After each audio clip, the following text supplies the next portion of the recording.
ये मेरी जिंदगी की एक दुख भरी कहानी है जिसे सुनकर आपकी आंखों में आंसू आ जाएंगे। मैं बंगले में अपनी मालकिन की खास नौकरानी थी। मेरी उम्र 32 साल थी और मेरे 3 बच्चे थे, 2 बेटे और 1 बेटी। लेकिन मेरी मालकिन, जिनके घर में मैं पिछले 7 सालों से नौकरी कर रही थी, उनके यहाँ कोई भी बच्चा नहीं था, जबकि उनकी शादी को 8 साल हो चुके थे। इन 8 सालों में उन्होंने न जाने कितनी कोशिशें कर ली थी। बड़े से बड़े डॉक्टर से इलाज करवा लिया था और पंडित, तांत्रिक बाबा न जाने किस किस से अपनी परेशानी के बारे में बताया था। फिर भी उनके पास औलाद नहीं आ सकी थी। शायद उनके भाग्य में अभी औलाद नहीं थी। मुझे मेरी मालकिन बहुत प्यारी थी। मेरे मालिक और मालकिन के बीच लव मैरिज हुई थी। अपनी शादी के पूरे 1 साल बाद उन्होंने मुझे अपने घर में नौकरी पर रखा था। मैं उनकी सबसे भरोसेमंद नौकरानी साबित हुई थी, इसलिए वह अपनी हर अच्छी बुरी बात मुझसे साझा करती थी। मुझसे उनका दुख देखा नहीं जाता था। मेरे मालिक को भी बच्चे बहुत अच्छे लगते थे। उनका कहना था कि चाहे कुछ भी हो जाए, उन्हें तो बच्चा ही चाहिए। दोनों पति पत्नी के बीच बहुत ज़्यादा मोहब्बत थी, लेकिन मालकिन के बच्चा न होने की वजह से मालिक उनसे खपा खपा रहने लगे थे। उनका कहना था कि मुझे तो सिर्फ बच्चा ही चाहिए, कुछ भी करके मुझे अपना खून चाहिए। वह कहते थे, मैं अपने माता पिता का इकलौता बेटा था। उनके मरने के बाद मैं अपनी पीढ़ी को यहाँ तक लेकर आया हूँ। मैं चाहता हूँ कि मेरा भी अपना बच्चा हो और वह मेरे खानदान को आगे बढ़ाए। लेकिन अगर मेरा कोई बच्चा नहीं हुआ तो मेरा तो कोई खानदान भी नहीं बन सकेगा। मेरी पीढ़ी तो बस यहीं तक खत्म हो जाएगी। मालिक को अपनी जायदाद का वारिस चाहिए था। काफ़ी लोगों ने उन्हें यह भी सलाह दी थी कि वह बच्चा गोद ले ले, लेकिन मेरे मालिक का कहना था कि अपना खून तो अपना ही होता है और पराया पराया ही होता है। मेरे मालिक की जिद थी कि उन्हें तो अपना ही खून चाहिए। मेरी मालकिन ने हर तरह से कोशिश करके देख ली थी, लेकिन फिर भी वह गर्भवती नहीं हो पा रही थी।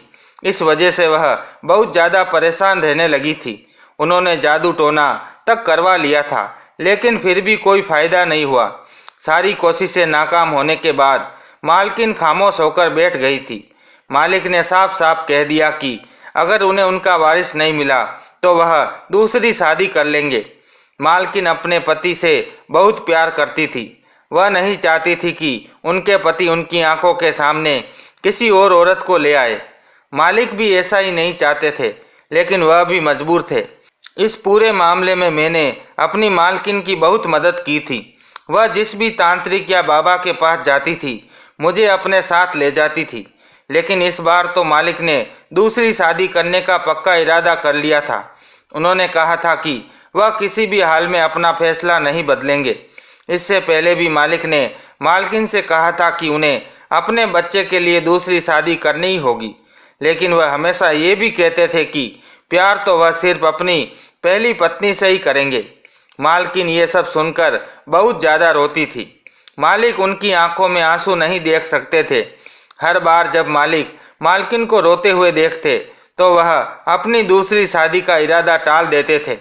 वह मालकिन को पूरा भरोसा दिलाना चाहते थे कि जो वैल्यू तुम्हारे मेरे दिल में है, वह जगह मैं किसी और को नहीं दूंगा। मुझे सिर्फ बच्चा चाहिए। मेरी मोहब्बत हमेशा सिर्फ तुम रहोगी। अब तो मालकिन की जान पर बनाई थी। अब कोई जादू टोना भी काम नहीं करने वाला था। मालिक ने जो फैसला कर लिया था वह कर लिया था। मालकिन बहुत ज़्यादा परेशान थी। मैं देख रही थी कि वह रो रही थी। उनकी हालत बहुत खराब थी। वह अपने कमरे में आंखों में आंसू लिए इधर उधर चक्कर काट रही थी। मैंने उनसे कहा, मालकिन आप परेशान मत होइए, सब ठीक हो जाएगा, कुछ भी गलत नहीं होगा। तो उन्होंने कहा, तुम्हें नहीं पता अंजू, मैं अपनी पति की दूसरी पत्नी को बर्दाश्त नहीं कर सकती। मैं नहीं चाहती थी कि मेरे घर में मेरी सौतन आ जाए। मैं अपने पति से बहुत प्यार करती हूँ। मुझे नहीं पता कि शादी के बाद भगवान मुझे औलाद नहीं देगा और इस वजह से मेरे पति के दिल में मेरे लिए मोहब्बत कम हो जाएगी, बल्कि ख़त्म ही हो जाएगी। मैंने मालकिन को तसल्ली दी और कहा, ऐसा नहीं है मालकिन, मालिक आपसे बहुत प्यार करते हैं। वह मजबूरी में ही दूसरी शादी करना चाहते हैं।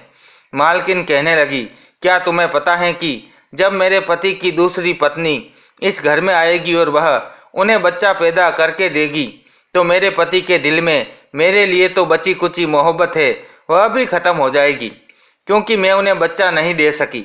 लेकिन वह औरत उन्हें बच्चा देगी तो मेरे पति उसी को और उनके बच्चे को ही ज़्यादा वैल्यू देंगे। फिर तो मेरी इज्जत इस घर में दो कौड़ी की भी नहीं रहेगी। ऐसा मैं बिल्कुल नहीं चाहती हूँ। हाँ, ये जरूर है कि मेरा पति किसी और का बच्चा गोद ले ले, लेकिन अपनी सौतन को मेरे ही घर में मेरे सामना ना लाए। इस शहर में भी मेरी इज्जत है। मैं एक बहुत बड़े बिजनेसमैन की बेटी हूँ और तुम जानती हो कि मैंने बहुत ज़्यादा जिद करके अपने पति से शादी की थी। मेरे पेरेंट्स तो इस शादी के लिए तैयार ही नहीं थे।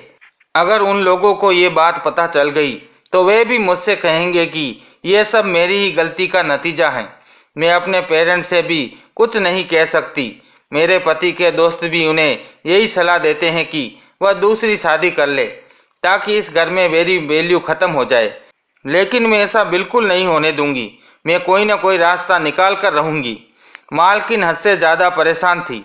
फिर अचानक वह चक्कर लगाते लगाते एक तरफ रुक गई और अजीब नज़रों से मेरे चेहरे की तरफ देखने लगी।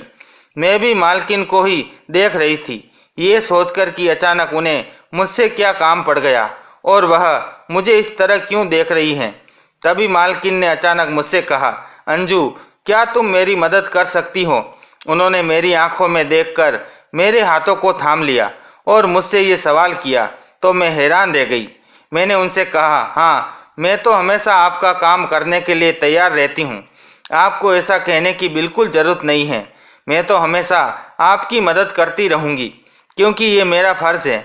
मैंने आगे कहा, आपको मुझसे पूछने की ज़रूरत नहीं है, बस मुझे बताइए कि आपको क्या काम है और मैं आपकी कैसे मदद कर सकती हूँ। इस पर उन्होंने जवाब दिया, मैं आज तुमसे ऐसी मदद मांगने जा रही हूँ जिसके लिए शायद तुम कभी तैयार ना हो। उनकी ये बात सुनकर मैं हैरान रह गई कि आखिर ऐसा कौन सा काम था और कौन सी मदद थी जो मैं उनके लिए नहीं कर सकती थी।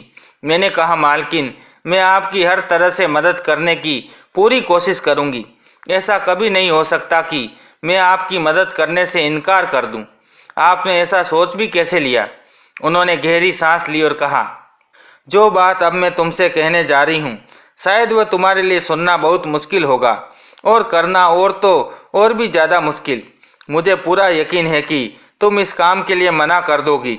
उनकी ये बात सुनकर मुझे सच में बहुत हैरानी हुई थी कि आखिर ऐसी कौन सी मदद थी जो मैं नहीं कर सकती थी। लेकिन अगले ही पल उन्होंने मेरी आंखों में देखकर मुझसे जो कहा उसे सुनकर मेरे पैरों तले जमीन खिसक गई। मालकिन की बात सुनकर मैं एक पल के लिए शॉक्ड रह गई। वह मेरे चेहरे के हाव भाव देख रही थी और समझ गई थी कि मैं कंफ्यूज हो गई हूँ। फिर मेरी तरफ देखकर कहने लगी, मैं जानती थी कि तुम मेरी मदद नहीं करोगी क्योंकि ये काम मुश्किल है और कोई भी औरत इसे इतनी आसानी से नहीं कर सकती। मैंने घबराते हुए पूछा, मालकिन, ऐसा कैसे हो सकता है? मैं इतना बड़ा काम कैसे कर सकती हूँ, वह भी किसी को बताए बिना? और इस काम में जितना नुकसान मुझे होगा उससे कहीं ज़्यादा नुकसान आपको होगा। उन्होंने गंभीरता से मेरी तरफ देखा और कहा, अगर तुम मेरी मदद करोगी तो मैं तुम्हें भारी कीमत दूंगी। मैं तुम्हें इस काम के बदले पूरे 50 लाख रुपए दूंगी। 50 लाख! इतनी बड़ी रकम सुनकर तो मेरे होश ही उड़ गए। मैंने कभी अपनी ज़िंदगी में इतने पैसे नहीं देखे थे। मेरी आंखों के सामने 50 लाख की घड़ियां लहराने लगी। मैं बहुत गरीब थी। मेरी शादी एक गरीब किसान से हुई थी। मेरा पति गांव में मेरे बच्चों के साथ रहता था और मैं शहर में मालकिन के घर नौकरी करती थी। हर महीने मैं अपने पति को पैसे भेजती थी। जब से मैंने ये काम करना शुरू किया था, मेरे पैसे कमाने के बावजूद भी मेरे पति ने नौकरी करना छोड़ दिया था। उसने न जाने कितने लाखों रुपए का कर्ज ले लिया था। हमारा कर्ज लगभग 5-6 लाख रुपए का था। ये 50 लाख रुपए हमारी ज़िंदगी बदल सकते थे। रकम बहुत ज़्यादा थी और काम सिर्फ एक रात का था। मुझे इससे कोई फर्क नहीं पड़ता था, लेकिन मुझे डर था कि मेरा पति इस काम के लिए परमिशन देगा भी या नहीं। वैसे मुझे पूरी उम्मीद थी कि जब वह 50 लाख की रकम के बारे में सुनेगा तो तुरंत ही इस काम के लिए राजी हो जाएगा। यही सोचते हुए मैं फौरन मालकिन की मदद करने के लिए तैयार हो गई। मैंने कहा, मैं आपकी मदद करने के लिए तैयार हूँ, लेकिन आपको इस काम के लिए मालिक को भी तैयार करना होगा। फिर मैंने आगे कहा, अगर किसी बार वाले को इस बारे में पता चल गया तो आपको अंदाजा भी है कि लोग कितनी बुरी बातें बनाएंगे। इससे आपकी इज्जत और रेपुटेशन पर भी असर पड़ेगा। सबसे बड़ी बात यह थी कि क्या मालिक इस काम के लिए तैयार होंगे। मालकिन ने गंभीर स्वर में कहा, जब मेरे पति दूसरी शादी करने के लिए तैयार हैं तो इस काम के लिए भी तैयार हो जाएंगे। तुम जानती हो, मैंने ये फैसला अपने दिल पर पत्थर रखकर लिया है। मैंने एक आखिरी बार उन्हें चेताया, मालकिन एक बार फिर से सोच लीजिए, ऐसा ना हो कि बाद में आपको पछताना पड़े। उन्होंने कहा, मैंने बड़ी मुश्किल से ये फैसला किया है और अब मैं अपने फैसले से पीछे हटने वाली नहीं हूँ। तुम मेरी फिक्र मत करो, मैं खुद को संभाल लूँगी, बस तुम मेरी मदद करने के लिए तैयार रहो। मालकिन अपने इरादे की पक्की थी। उन्होंने मन बना लिया था और अब वह पीछे हटने वालों में से नहीं थी। उन्होंने कहा, मैं जिंदगी भर अपनी सौतन को बर्दाश्त नहीं कर सकती, लेकिन सिर्फ एक रात के लिए अपने पति को किसी और के साथ बर्दाश्त कर सकती हूँ। अब मुझे अपने पति से अनुमति लेनी थी और फिर इस काम को अंजाम भी देना था। ये काम सच में दिल दहला देने वाला था। अगर मेरे पति ने इजाज़त दे दी तो मैं पूरी तरह से मालकिन की मदद करने के लिए तैयार थी। हमें इस बात को सबसे छुपाकर ही इस काम को करना था, क्योंकि अगर मालिक मालकिन की पोल खुल जाती तो लोग उन्हें गलत समझते। मालिक ने मुझे बहुत डर लग रहा था। वह गुस्से से बहुत तेज थे। वह मालकिन से बहुत प्यार करते थे, लेकिन जब उन्हें पता चलेगा कि मालकिन ने ये प्लान बनाया है तो न जाने उनका क्या रिएक्शन होगा। हम दोनों ने मिलकर इस प्लान पर ध्यान देना शुरू कर दिया था। मैंने अपने पति को फ़ोन कर दिया और अब हमें मालिक के आने का इंतज़ार था। दरअसल हमारा प्लान यह था कि मालकिन ने कहा था, तुम मेरे पति का बच्चा पैदा करोगी, क्योंकि मैं जिंदगी भर की सौतन बर्दाश्त नहीं कर सकती। लेकिन सिर्फ बच्चे की खातिर एक रात के लिए अपने पति को किसी और के साथ देखने में मुझे कोई हर्ज नहीं है। उन्होंने कहा, तुम मेरी जगह मेरे कमरे में जाओगी और मेरे पति के साथ संबंध बनाऊंगी। जब तुम गर्भवती हो जाओगी तो बच्चा पैदा करने के बाद हमें सौंप दोगी। बदले में मैं तुम्हें 50 लाख रुपए दूंगी। मुझे इस काम से कोई परेशानी नहीं थी। मेरे पास पहले से ही 3 बच्चे थे, 2 बेटे और 1 बेटी। भगवान ने मुझे दोनों तरह की संतान दी थी, इसलिए मुझे और किसी बच्चे की जरूरत नहीं थी। मालिक को तो अपना ही खून चाहिए था। अगर वह ये काम किसी और से करवाते तो उनकी इज्जत पर असर पड़ता। मैं उनके घर में काम करती थी और उनकी परेशानी को समझती थी, इसीलिए उन्होंने ये काम मुझसे करने को कहा। लेकिन एक औरत के लिए ये काम बहुत मुश्किल था। किसी को अपनी सौतन के रूप में देखना आसान नहीं होता। मालकिन ये सब करने के साथ साथ एक शर्त रखी, अंजू मुझे माफ़ कर देना, लेकिन मर्द की फितरत कभी भी बदल सकती है। इसलिए जब बच्चा पैदा हो जाए तो तुम्हें अपने गांव अपने पति के पास लौट जाना होगा। इसके बाद हम तुम्हें अपने घर में नौकरी पर नहीं रख सकते। मुझे मालकिन की ये बात बहुत बुरी लगी थी। मैंने उनसे कहा, फिर मैं कहाँ काम करने जाऊंगी और मेरे घर का गुजारा कैसे चलेगा। मालकिन ने कहा, 50 लाख रुपए मिल जाने के बाद तुम्हें नौकरी करने की जरूरत ही नहीं है। और दूसरी बात यह कि अगर फिर भी तुम्हें दिक्कत हुई तो मेरा नंबर तुम्हारे पास है, तुम मुझे कॉल कर सकती हो। तुम्हें जितने भी पैसों की ज़रूरत होगी मैं तुम्हें देती रहूँगी, क्योंकि मैं तुम्हारी सारी ज़िंदगी ही एहसानमंद रहूँगी, इसलिए सारी ज़िंदगी तुम्हारी मदद करती रहूँगी। मालकिन की ये बात सुनकर मैं बहुत खुश हो गई थी। मैंने अपने पति को कॉल लगाया और उसे ये सारी बात बता दी थी। पहले तो मेरे पति को इस बात पर गुस्सा भी आया था, क्योंकि मर्द की फितरत होती ही ऐसी है। कोई भी मर्द अपनी पत्नी को दूसरे मर्द के हवाले नहीं कर सकता। लेकिन मेरा पति लालची आदमी था। उसका दिमाग भी गलत हरकतों में फंसा हुआ था। मेरी बेटी अपने दोनों भाइयों का ख्याल रखती थी और खाना वगैरह बना लिया करती थी। मैं जो पैसे यहाँ से भेजती थी मेरा पति उन्हें दोनों हाथों से लुटाता था। उसने काम करना पूरी तरह से छोड़ दिया था और सिर्फ मेरे पैसों से अय्याशी करता था। पहले वह किसान था और मेहनत मजदूरी से पैसे कमाता था।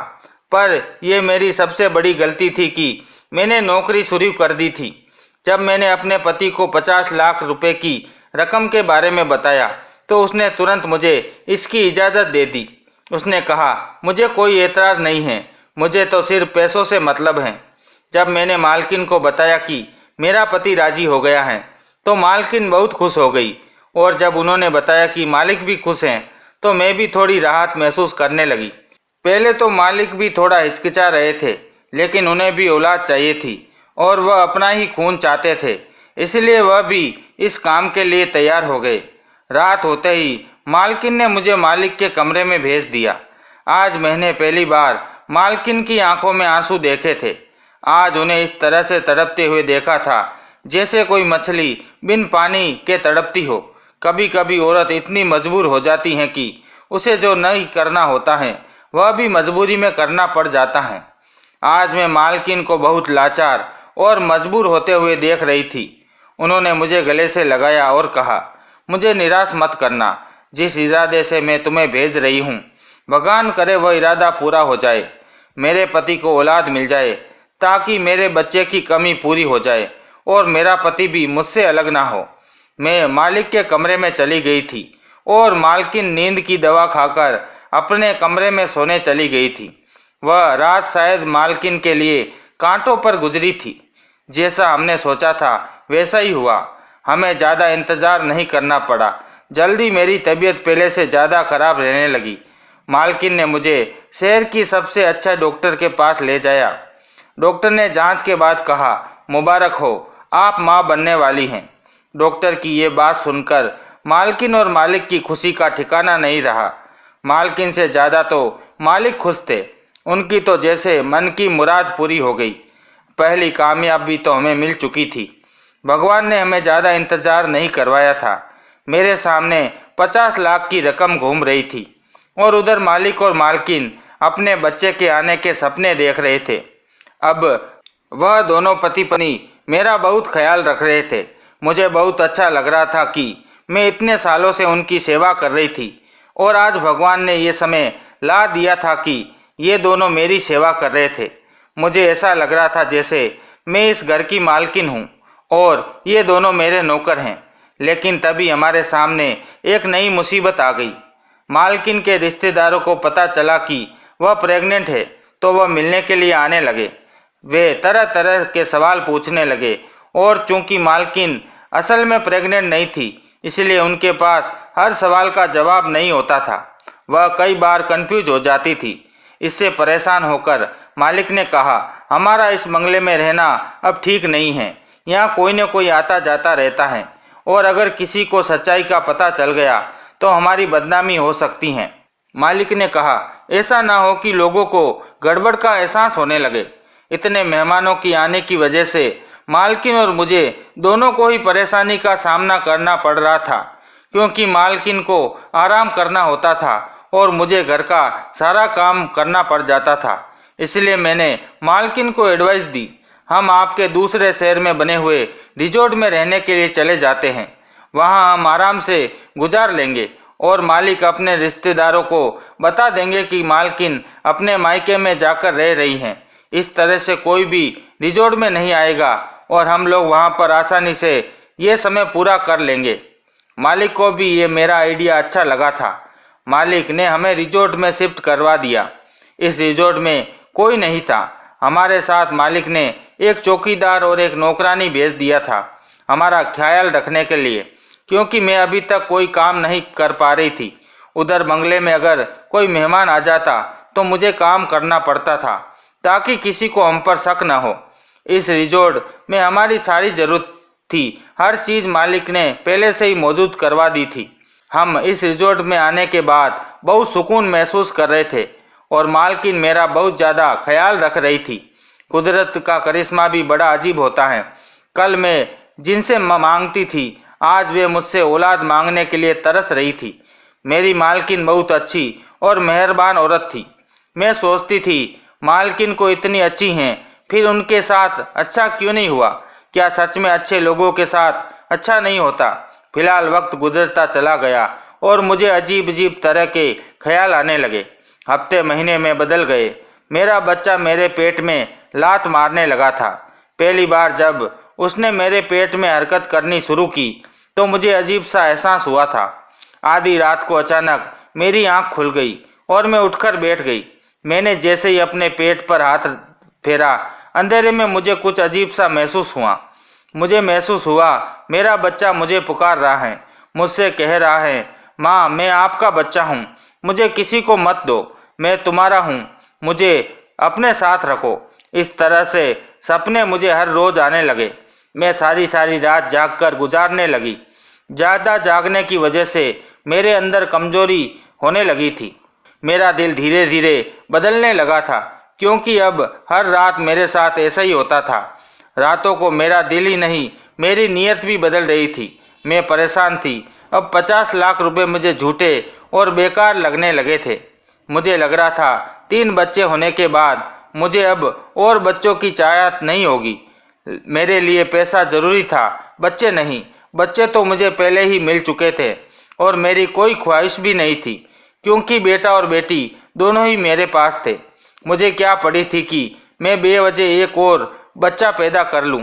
महंगाई का दौर है, इस दौर में अपना खाना पीना ही मुश्किल से चल रहा है, ऊपर से बच्चों को पालना बहुत भारी काम है। लेकिन अब मेरा यह ख्याल गलत साबित हो गया था। बच्चा पहला हो या आखिरी, अपनी औलाद तो अपनी ही होती है। मेरी मालकिन ने मेरे परेशानी को भांप लिया था। एक दिन मैंने मालकिन और मालिक को आपस में बातें करते हुए सुना।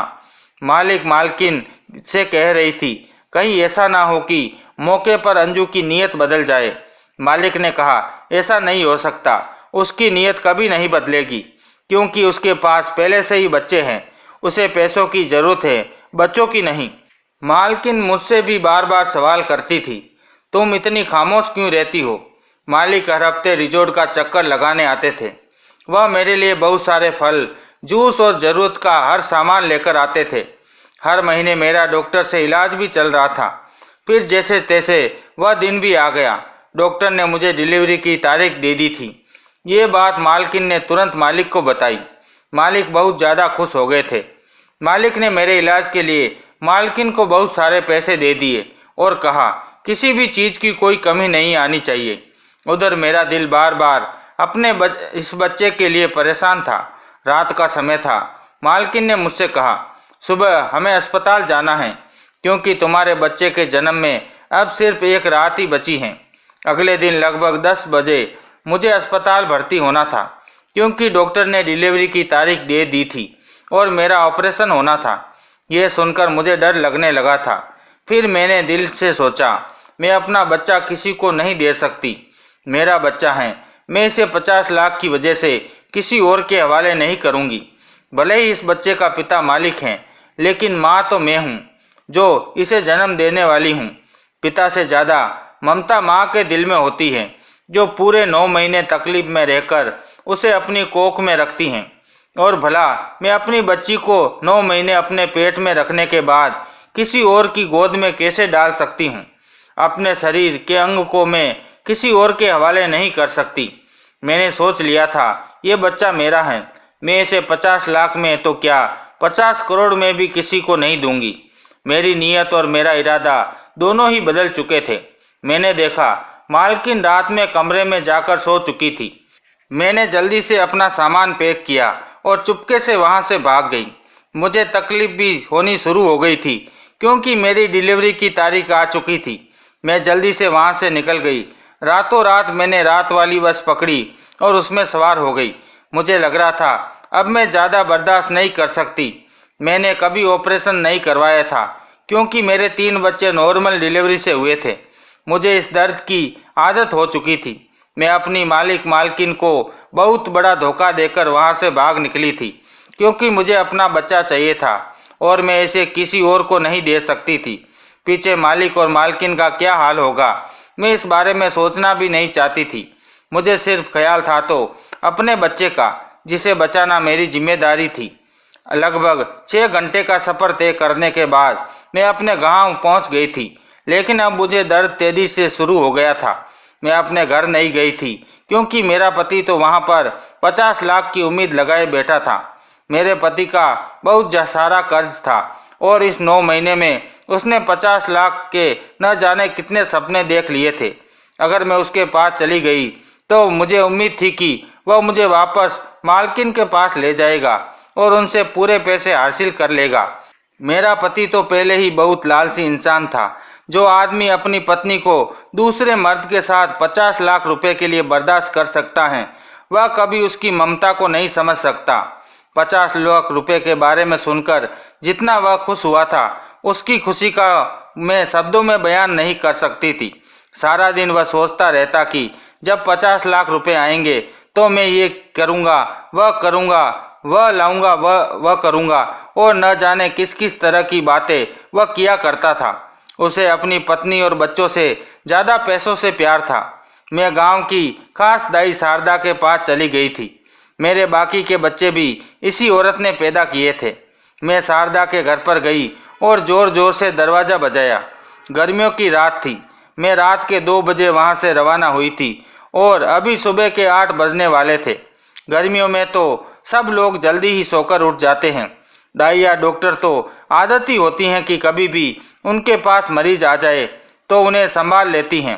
दाई ने जैसे ही दरवाज़ा खोलकर मुझे देखा तो बड़ी हैरानी रह गई थी और कहने लगी, अब की बार तुम शुरुआत के ही दिनों में मेरे पास नहीं आई हो। तुम्हारे बच्चे तो काफ़ी बड़े हो गए हैं। तुमने काफ़ी सालों बाद बच्चे की पैदाइश के बारे में सोचा।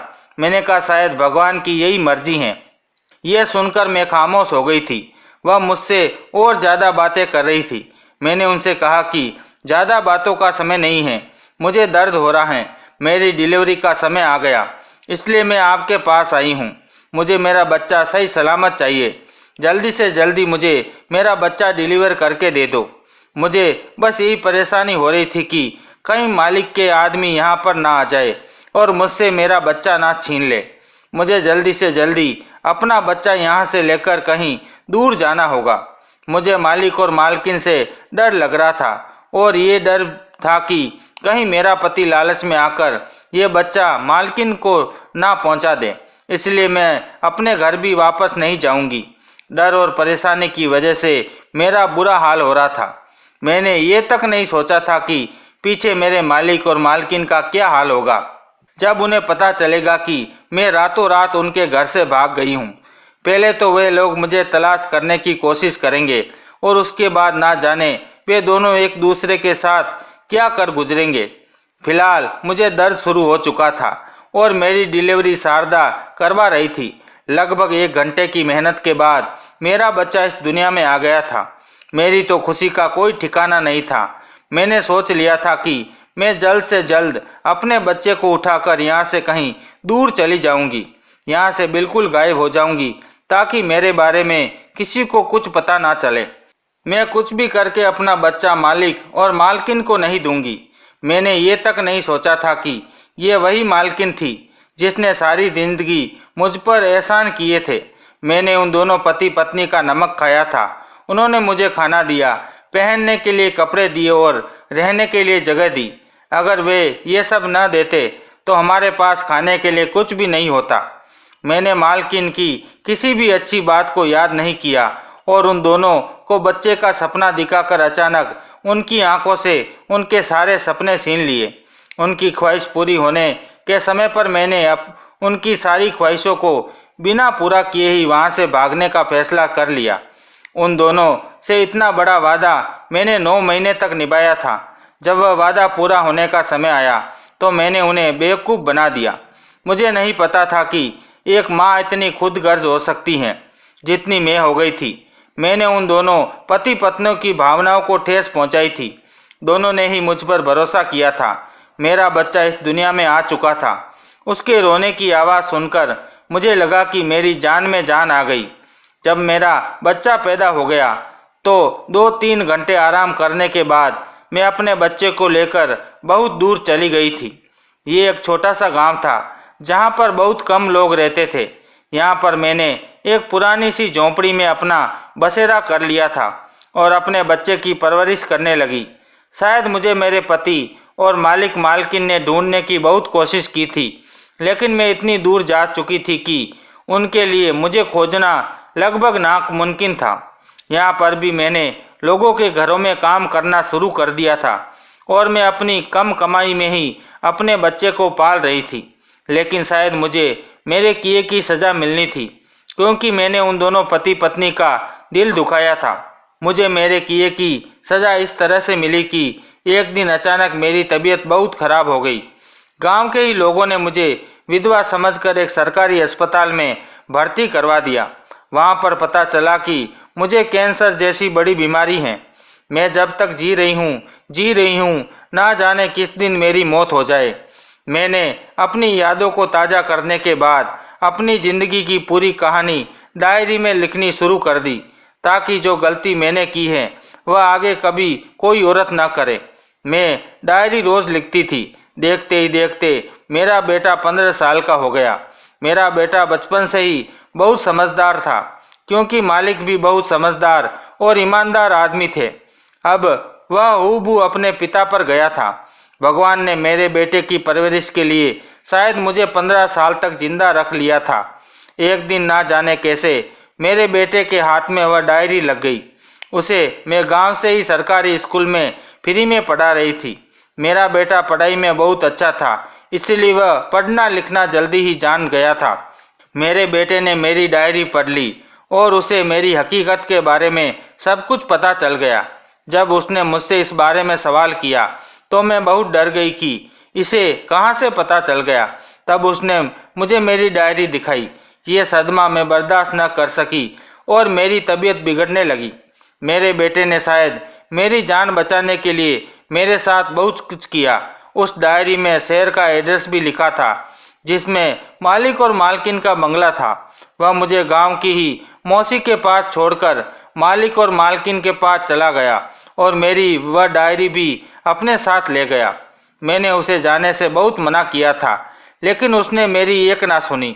वह अकेला ही चला गया और जब वह वहाँ गया तो उसने सारी हकीकत मालिक और मालकिन को बताई। मालिक और मालकिन को बहुत गुस्सा आया था और उन लोगों ने उसकी बात सुनकर सोचा कि यह बच्चा झूठ बोल रहा है। लेकिन जब उन्होंने उसकी शक्ल को गौर से देखा तो वे हैरान रह गए थे, क्योंकि मालिक के गाल पर एक छोटा सा मस्सा था। वही मस्सा इस लड़के के गाल पर भी था, जिससे साफ जाहिर हो रहा था कि यह लड़का मालिक का बेटा है और उससे बात करने के अंदाज भी बिल्कुल मालिक की तरह ही थे। वह लड़का बिल्कुल हूबहू मालिक पर ही गया था। इस बात का भरोसा उन दोनों को हो गया था, क्योंकि वह उनकी औलाद था। मालिक और मालकिन अपने गुस्से की वजह से चाहते थे कि वह हमारी मदद न करे। उसने कहा था कि आप लोग मेरे साथ चले और मेरी माँ की जान बचा ले। उनको शहर इलाज के लिए लेकर जाना है और उनका ऑपरेशन होना है, वरना वह मर जाएगी। मालिक और मालकिन का तो आज तक कोई बच्चा ही नहीं हुआ था और मेरे भाग जाने के बाद उन्होंने मेरे बच्चे की ख्वाहिश को ख़त्म कर दिया था, क्योंकि मालिक का कहना था कि शायद भगवान नहीं चाहता कि हमारे पास बच्चा आए। अब भगवान से बढ़कर तो कुछ भी नहीं है। ऐसा भी हो सकता है कि मैं दूसरी शादी कर लूं और उस औरत को भी नीयत बदल जाए। उसके घर की भरोसेमंद नौकरानी भी बदल गई थी और यही सब सोचकर उन्होंने औलाद का ख्याल दिल से निकाल दिया था, क्योंकि वे बेचारे तो मेरे भरोसे बैठे हुए थे। जब वे दोनों उस लड़के के साथ मुझसे मिलने के लिए आए और मुझे देखकर उनकी पुरानी यादें ताज़ा हो गई। फिलहाल उन्होंने मुझे इतनी बीमारी में तड़पते हुए देखकर माफ तो कर दिया था, लेकिन उन्होंने मुझसे शिकायत जाहिर की कि तुमने हमारे साथ अच्छा नहीं किया। तुम जानती थी हमने दुनिया वालों से झूठ बोला था।